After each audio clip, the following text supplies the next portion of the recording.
Yes, this is Marcellus Crayton. You can find me on TikTok, Instagram under comedian underscore Marcellus. TikTok more than likely Cellus the Hairless. And you can find me on Facebook, Marcellus Crayton, on YouTube, comedian Marcellus Crayton.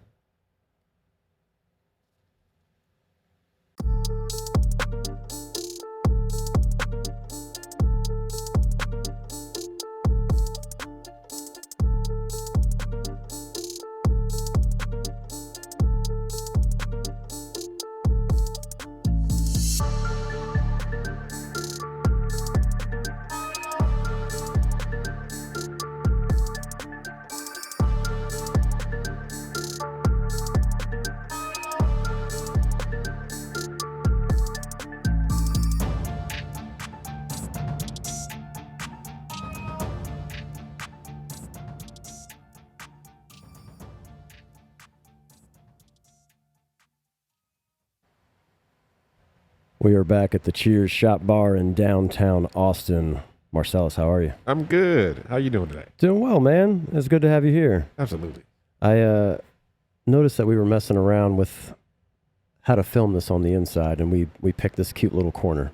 Yes. So This little cubby hole. yeah, I like it though. So obviously we've been upstairs on the patio, which we'll do another session. Maybe we'll do it up there next time. Yeah. But I appreciate you're working with me on this. Oh, no, we're good. Yeah, man. No, I'm an open book. That works for me. I'm like water. I just flow. So you do comedy. Yes. How long have you been doing that? I've been doing comedy 10 years. 10 years? Yes. What got you started? I lost a bet. I did. I had a friend who bet me a football game, actually. It was a Cowboys game. And, she said, if but Cowboys lose, I have to do an open mic. Of course, they lost, so I'm here. So I was like, touche. And the best part about it is that I wound up bombing the first time. Okay. And because I don't believe in giving up, I said, you know what? I'm not going to let this beat me. Yeah. So I've been doing it ever since. That's great, man. That's a cool story. Cowboys losing. I mean, you're kind of used to that, though. Yeah, I'm not a Cowboys fan, which is funny because I'm a football fan, so I watch all football. Okay. So she was a diehard. I hate Cowboys. So I bet anyway. It was doing 10 years ago. Whoever was the quarterback at the time, was Right. Like, Do you do it just as a hobby, or are you trying to go the distance with it? I'm trying to go the distance. Like when I first started, I was doing it as a hobby. Then I realized, besides the bomb, I was like, I realized that I've got a little bit better at it. Okay. So I was like, okay, I can probably take this seriously. Yeah. And then what happened is I've had a lot of health stuff so every time I wind up getting to like a level that I feel is like attainable, something like I wind up having my kidneys fail. And then when I came back, I had caught cancer. And then after that, COVID hit. So pretty much every time I get to a place, we like, hey, and then because I have no hair, it's not because of cancer, I have alopecia. So when COVID hit, I couldn't go outside literally because I would, pass away because I couldn't catch because I already had autoimmune disease. Right. So I was like, well, I'm back inside for 2 years. Yeah, but at this point, nothing can stop you. Nothing can break you, man. Yeah, You beat it all. Yeah, that I can. That's what they like. You're a lot stronger than what everybody else. Yeah. Definitely, man. Well, I wish you the best with that. I think you're hilarious. I mean, we've only met a couple times at this point, but you got me laughing every time. So I think you got a gift there. Thank you. Yeah, Yeah, man. I try to use it because I've been telling jokes pretty much just in conversation. Yeah. Everything. So that's probably when my friend told me to go out and just tell jokes. So I was like, okay, then. How often do you perform? I perform at least 3 to 4 times a month. Okay. Weekends. Do open mics during the week. But when I do paid shows, it's usually like 3 or 4. I'm trying to get to the point where I get paid more than I do open mics. Yeah, That'll yeah. be exciting. No doubt. Is it tough to get into comedy? Like, obviously, you have to do open mics, and then is it that the manager or the owner eventually likes you and then tells you to come back, and then you get paid for it that way, or how does it really? Everybody has their own entry point. Me, how I operate is I let the work speak for myself. Okay. So I just go out and somebody be like, hey, I heard you're pretty funny. Do you mind coming back? Or be like, oh, can you mind opening up for so-and-so? Or, I just get booked that kind of way. Sometimes, like, I do comedy festivals, or I get noticed during a comedy festival or something like that. So, and then I've learned. Still learning social media. So I'm doing that. I'm doing. I don't do skits on TikTok. I put like old sets of my TikTok stuff. So that like. So I got booked a lot based on people see the material. They don't see this fake facade skit. Right. They get to see how I'm really performing in front of a live audience. Yeah, that's great, man. Do you perform down in downtown Austin a lot? Downtown, Round Rock, because I'm really out of Hutto. Right. I'm born and raised in Austin, but I live in Hutto. And like I go everywhere from Dallas. Comedy has taken me places. Comedy has taken me to Philadelphia, to the Virgin Islands. So I have no complaints. It's taking me places that I would never think. So it's a great vacation. Yeah. I get to go tell jokes at the same time. It's great, man. Doing what you love. I mean, that's what I'm doing right now. So it's great, man. Yeah, hey, you got to do what you love. You'll feel better in the morning. Definitely. And at night. That part. I go to bed peacefully. I may not sleep for a long time, but I'm peaceful when I get there. Yes. I know people, it's always funny when people would try to get you to do stuff that they think you should do, but then you'd be like, I don't want to do that. Yeah. I mean, like, I was like, okay. If this is too deep, I'll stop. But when you had cancer, did you stop doing comedy? Actually, I quit going to clubs because I caught cancer literally like 2 months before COVID hit. Okay. So then I couldn't have surgery to get cancer. Ain't nothing worse than when you know something's killing you, but because they shut down all the hospitals, like I'm pretty much a goner. So I just had to deal with that at that point. Damn. And then they opened up the, so I had to stop doing stages. So I quit stages for like 2 years, but I was still crack, because it's just me. I just crack jokes anyway. Yeah. So I'm just cracking jokes in my own hospital bed or on the bed, on Facebook or something. So I was making videos. I was like, hey, you know what? I may not last long, but if somebody ever wants to think about me, they'll have a video of me making people laugh. So, but here you are, man. You made it. I made it. Yep. Yeah. It was funny because I lost 60 pounds in one day. It was crazy. They went and cut everything out, and then they kept coming back because I used to be like a linebacker size. I used to be like 230 when I got off the surgery table. Literally, in one day, it was all water weight or something because I came back 160. It was crazy. Damn. Why didn't you go pro? Oh, no. I was sucked at football. I sucked. I'll tell you that. Only thing I could do was catch. I'm tall, lanky, and I ran a 4.9. I was not going anywhere. They got big tight ends these days, though, apparently. Yeah. No, I didn't start getting size until I was 25. Okay. Yeah, a lot of beer. A lot of beer. Yep. I quit drinking. So now I quit drinking like 2. And so I was just like, once they take your kidney, I don't have anything to filter anymore. So right. Those days are long gone. How do you retain your jokes? I mean, I know you said you do things on Facebook, but say you don't want to put it out there yet. Do you write it down? Do you put it in your phone? Do you just have a trap door in your brain? No, I have a notepad and I have my phone. So it sucks when you're driving and you come and you create something. Right, yeah. So sometimes you have to do like you have to keep telling you the same joke over and over again in your head so you don't forget. Because, again, you don't want to stop driving, and I don't want to look down and find the record button, so I have to keep saying this. So. Yeah. A lot of stuff.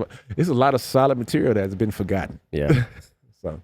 Yeah, I know the feeling. I used to do music pretty heavily, and I would forget chords and notes and lyrics and all this stuff, and maybe it was for the better, but and I'd be pissed when I forgot that. I'd be like, oh, this is great. And, yeah, I used to be mad because I to be honest, I come up with some of my best material when I'm asleep. So when I wake up, I learn like I'll forget. Like if I don't wake up in the middle of the night and write it down, it'll be gone forever because this is my sleep dream. So this is great. So I've learned just keep a notepad right beside my bed. Yeah, I'll tell you something funny. This idea that I have came from a dream. This was going to be a cartoon, and then I went to sleep, realized I couldn't draw, and neither could a friend of mine. And I dreamt about a podcast, and that's how we're here today. That's crazy. So yeah, I remembered that dream. Yes. So I'm glad I did because I don't remember shit anymore. Hey, it happens. Like some of the funniest stuff that I do a joke about working out. That literally came to me in a dream. I woke up and said, that is hilarious. Writing that down. And unfortunately, people, some of these jokes aren't for real. Don't come at me at the end of the show talking about it. Why would you talk about people like that? First of all, this person does not exist. I don't know. I don't know a girl who has a third eye on her back. But we do know someone who you didn't intentionally roughhouse, basically, but she got popped, right? Oh yes, that happened. So Yeah. I was. I'll tell the story. Okay. So I was in a club. I'm excited for this. In a club during my drinking era. It was in a great establishment. Let me say that. It was a lot of drug activity going on in this establishment. But anyway, I thought I was fresh. I got too into my dance because I could dance real good when I was younger. So I went down and I was dropping it low, and she was like encouraging me, and then I came up too fast and too high, and my top of my head hit her in the mouth, and it hit her tooth, and she held her tooth, and I was like, oh my God. And then it looked like she was finna swing on me. And I was like, and I was going to have to accept it. That's the bad part. Like I knew it didn't matter whatever she did. I was just like, you deserve it. And she apparently she must have been on probation because she thought about 3 times before she was like, ooh, I said, and I whimsically disappeared out of there. I said, I am so sorry. She almost lost a tooth. Ma'am, if you see this, I don't have the dental insurance to cover your tooth, but I apologize greatly. Man. So were you met her at the club? Yeah, it was at the club. Yeah, when it was going well too, I was really dancing. We were driving, we were having a good vibe. But as soon as that my top of my head hit a tooth, I knew it was over. Like I knew no numbers would be exchanged. I would never know your last name. I would never meet your family. This would never be the time when you be like, hey, how'd you meet Dad? Well, Dad almost popped my tooth out. I mean, maybe the movies have ruined that for us, but I've heard some stories where it's a scenario like that where people end up together. Yeah, no, I didn't. I didn't want. First of all, I'm non-violent. Last thing I need is be somebody that abused your mom. So right. And what if she would have lost a tooth? I would have felt so bad. Yeah. Did you get nicked up top at all? Like, did you? No, I've always had a hard head. Again, I sucked in football. I've never had hair since the 3rd grade. I haven't had hair since the 3rd grade. So I played football all those years with no hair, no cushion. Damn. It was just me and a hard head. Yeah. Eternally, I was like, what am I? My dad even asked, he's like, why are you playing football? Like, you don't play in a game. I was like, Dad, this is free tickets. Yeah. I'm going to go to the football game because I like football. Yeah. I don't have to play. I'm just here to, it was funny too, because he wanted me to quit football for something. He's like, why do you just don't get a job and play football? You never play. He said, and then when I told him I'm only doing this to stay in shape for track, then it like a light went off in his head. Oh, okay. That makes sense. No, I think that's I never thought of that. I actually left football. I probably wasn't going to make grades anyways, let's be honest. But I didn't do it for any other reason besides that I wanted to play. But now that I think about it, that's a great idea. Yeah. No, I was good in track. Like, even though I ran 4.9, I was an 800-meter champion for like 2 years straight. And I won district like 2 years straight on 800-meter. I think I might have broke the district record when I was a junior in the 800. So I was like, it is what it is. They got plaques of you around here, Marcellus? They have a lot of stuff of me. I'm pretty somewhat of a athlete, besides the football stuff. But I don't know if they got plaques around me. You know what? In football season, they gave me Mr. Practice. That is the sorriest award you could ever have. Mr. Practice. Yeah, because they know I'm never going to get in the game. I played on I'll tell everybody this. I played 4th down football. They talking about 4th down. Yeah, only time I played is when they punt the ball. But I made that highlight tape look real nice running down that field. Because you're going to panic and think that I'm finna lay you out because I'm coming up real fast. No. Yeah. No. I got as soft as peanut butter. But you made the team, though. That's all that matters. Yeah. You were still in uniform. Yeah. I was great. I was a great catch. Yeah. I could catch all day. I was Randy Moss without the speed and the talent. Okay. But if you throw it my way, it's a completion. Yeah. Yeah, man. Good for you, man. That's cool. I learned something new about you today. Yeah. Which I expected to do, but I didn't expect it to be, plaques and stuff, basically. Yeah. I went to state in the mile relay, but again, I gave he knows who he is. We had a freshman. Okay, the freshman ran a 46 in the 400. I ran the slowest 400 time on the team. And Coach came up to me, Coach Crayton, shout out Coach Crayton. He got same last name, but we're not related. It's crazy. So I'm out there stretching. He's like, hey, we're going to make a switch on the relay. I said, you going to put Ira at the edge? He said, yes, I am. I said, about time. I'm not going to be able to do it. Okay? I'm holding us back. He said, he was so happy. He's like, I guess he thought I was supposed to be up there complaining because I'm a senior. No, put the freshman. I have Ira's back. I'm cheering for Ira. Go Ira. Should have had a sign on the sideline. Yeah, Ira. go Ira. I was like, I don't care. They're like, I'll tell anybody, yes, Ira took my J, and I allowed it to happen. I'm going to go back to the club for a second here. So you went back to that club afterwards, right? Absolutely. And that was kind of like your home base for a little while? Mm-hmm. Yeah.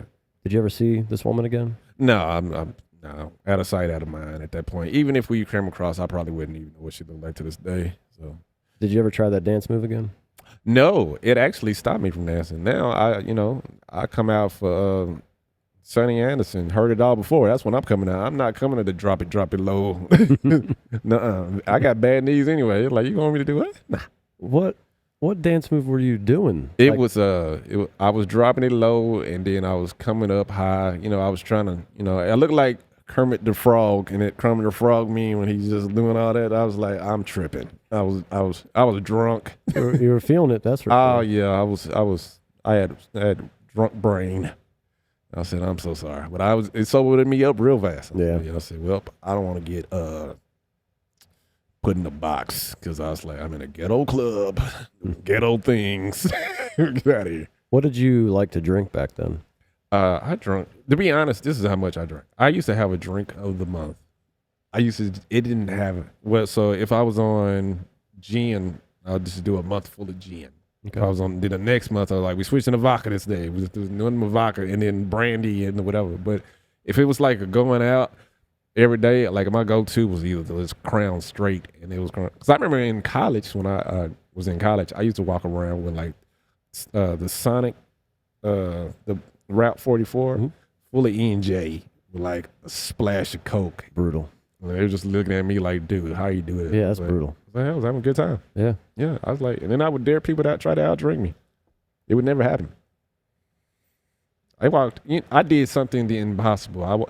This is the worst drunk that I've ever had was I was at Baby Acapulco, and they had the purple.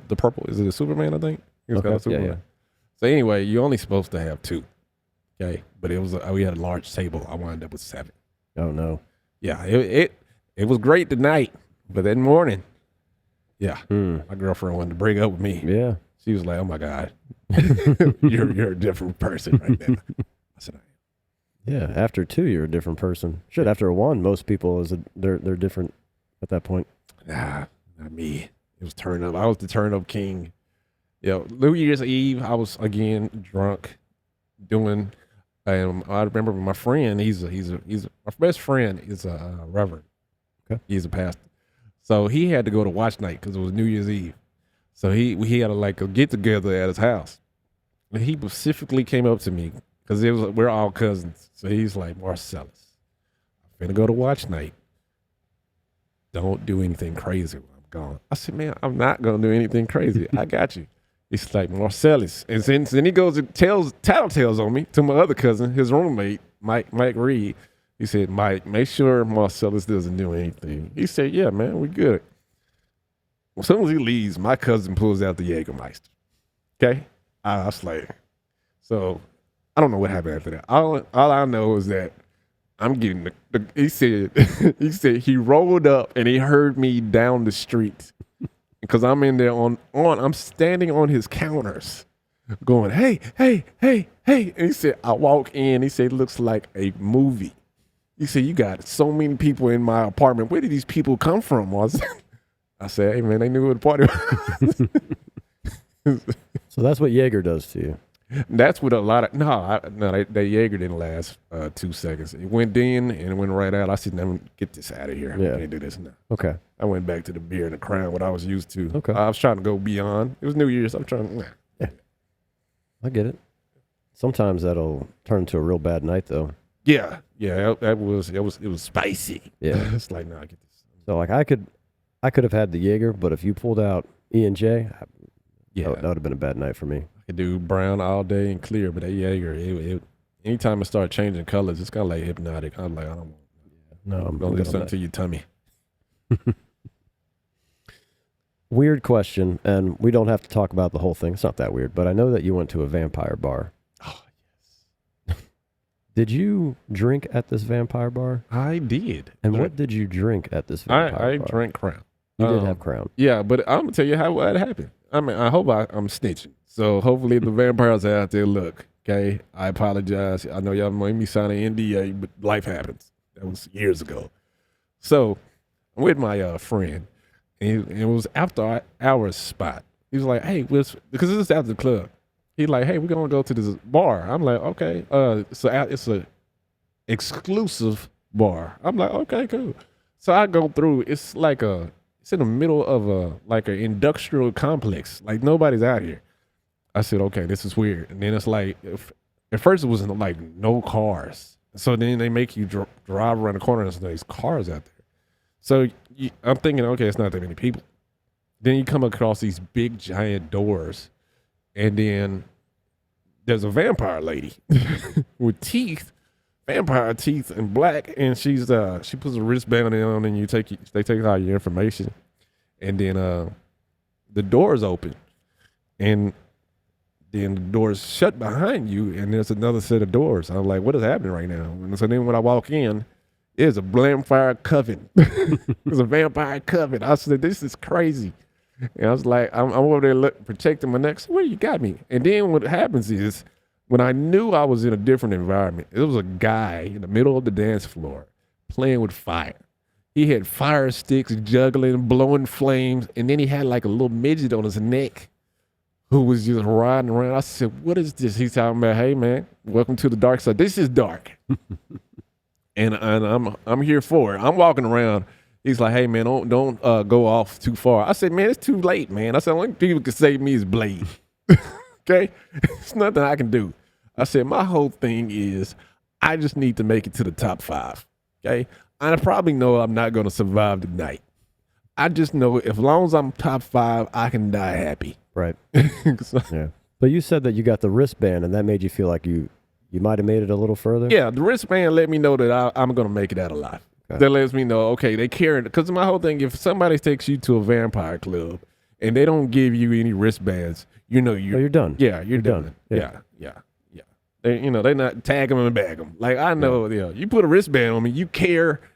Yeah. You're like, okay, he's over 21. He can drink alcohol. And this is a safe community. Did your friend have to pay a cover, or was it just like VIP? No, we paid a cover. Now, he got in because he's part of that community. Okay. But he paid for me. I think he paid like $20 or $30. Okay. It's nighttime. There's no rules. Yeah. But were the We're drinks free since you paid that cover? No, you still have to pay for drinks. Okay. And so they had a bartender who's a vampire. Yeah. And she was just doing vampire things. But, I was like, I need Crown. Don't make it bloody. Don't bring me no red Crown, lady. Okay? And I it ain't nothing worse than when you accept your fate, though. Like, I knew, like, if they were to bite me, I was going to be the worst vampire out there. Like, I was not going to do any good deeds. Right. Yeah, no, I would have killed your favorite animal out of spite. You think you would have kept drinking Crown at that point? Yeah, at that point, it would have been, it would have been Bloody Crown, yeah. I would have hopefully been the one that fly or the fast vampire. Like, I don't want to be, again, I'm too petty for somebody to just say, if they tell, the person who bites you is now controlling you. I don't think that would work with me. Right. I'm like, hey, I'm your master. First of all, I'm black. Okay, we don't like the word master. Okay, can you say supervisor? Do you think you still would have done comedy if you were a vampire? Yeah. And late at night, if they would have had day comedy, I'd be like, no, I can't do that. Not gonna be able to do that. Absolutely. I'm like, well, we got after 8 p.m. Yeah, I'm like, they got water. He never drinks. I never see him. I would like tell people to turn away all mirrors or whatever. I'm like, I want to. We not. Then you gotta wait for people to invite you in. Be like, that's just bad. Oh my God. Ain't nothing. I still treat people like that when I used to be an apartment manager for Section 8. Okay. So it's mandatory you got to do apartment inspections. So I give people the benefit of the doubt. Well, I don't want to, because I have the legal obligation just to walk into your apartment. But me, I know how black people operate because I'm black. So I knock on the door and then I wait for them to come to the door. And I said, and they'll just open. I said, no, I need you to invite me in. And they invite me in. So vampires, if you're out there, just be a Section 8 manager. You'll get in every time. Marcellus has the hacks for you. I do. That's great.